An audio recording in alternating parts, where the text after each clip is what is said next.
Ya, saya masih bersama dengan Komisioner Kompolnas Pak Albertus Wahyu Rudanto atau Pak Wahyu. Pak Wahyu masih bersama saya Reinhard Sirait. Pak, jadi kalau kita melihat Pak ada muncul dugaan-dugaan bahwa dalam sidang perintangan penyidikan ini juga bisa jadi seperti keterangan-keterangan di Rianto ini terbawa skenario oleh Verdi Sambo CS begitu. Nah, kalau Anda melihatnya dari luar bagaimana Pak Wahyu? Sudah pasti karena kalau kita melihat rentetan fakta yang ada, sebetulnya yang terbawa oleh skenario itu kan orang banyak, sampai Kapolri pun terbawa. Apalagi ini di level pangkat di bawahnya.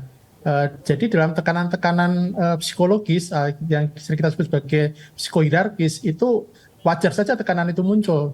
Dan tekanan muncul itu kemudian menjadikan dia mengikuti irama apa yang menjadi skenario dari Pak Sambo. Hanya pada kenyataannya kan pada belakangan pada membantah kan. Artinya sebetulnya apa yang diakui sebelumnya dan dilakukan sebelumnya itu sebetulnya kan mengikuti apa yang menjadi maunya Pak Sambo kan. Ya. Faktanya kan seperti itu faktanya ya.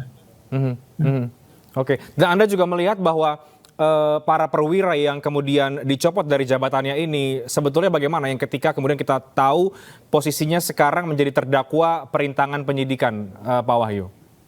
Ya, Jadi memang ini menjadi debatable karena semuanya bilang menjalankan perintah. Dan menjalankan perintah itu tidak bisa dipidana. Tetapi kan kita harus tahu perintahnya itu wajar atau tidak, logik atau tidak, melanggar pidana atau tidak.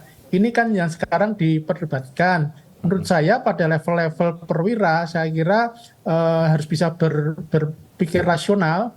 Kemudian regulasinya pun Perpol nomor 7 tahun 2021 pun sudah memberikan 22 sudah memberikan kesempatan kalau memang diperintahkan tidak benar bisa melapor ke atasannya lebih tinggi. Jadi sebetulnya mekanisme normatifnya itu ada.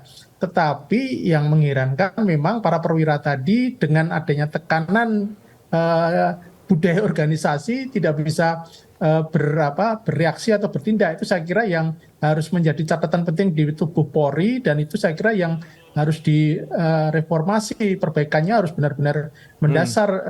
Ini problem kalau semuanya lalu bilang menjalankan perintah, lalu apa gunanya mereka punya kemampuan manajerial untuk menilai mana baik mana benar. Ya.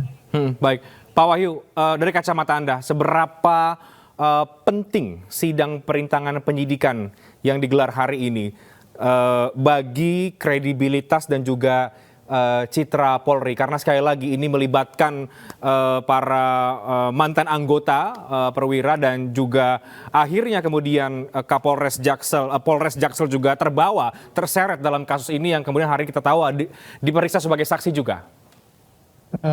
Kalau dalam pandangan Kompolnas, sidang ini menunjukkan keseriusan Polri untuk benar-benar menunjukkan bahwa tidak ada tebang pilih. Saya kira itu yang positif ya. Memang ada kritik internal maupun eksternal, kan seperti membuka aibnya Polri. Tetapi menurut saya lebih baik kita tunjukkan fakta-fakta yang ada, karena yang beredar di media sosial ataupun perbincangan publik itu sudah menunjukkan fakta-fakta itu. Dan sidang ini akan menjadi sarana untuk masing-masing pihak mengklarifikasi benar atau salah. Jadi kalau kita melihat sisi positifnya saja lah, kita beri positifnya, biarlah kemudian fakta bicara, sehingga yang memang tidak lurus itu ketahuan, yang istilahnya Kapolri kita lagi bersih-bersih untuk mengayak emas ya. Saya kira ini momentum kesempatan ya, kita harus berani terbuka bahwa memang ada masalah di dalam, dan kita harus berikan apresiasi Polri berani untuk menunjukkan di mana salahnya dan keberanian untuk meluruskan apa yang benar dan harus dilakukan. Saya kira itu yang harus diapresiasi, Mas. Oke, baik Pak Wahyu, terima kasih. Tapi tampaknya Pak Wahyu kami masih butuhkan untuk kita nanti berbincang lagi dalam breaking news yang sekarang nanti kita akan lihat bagaimana sidang akan berlangsung. Tapi terima kasih, saya tutup dulu sementara untuk Pak Wahyu, Komisioner Kompolnas, sudah bergabung bersama kami di iNewsroom pada sore dan sampai dengan malam hari ini.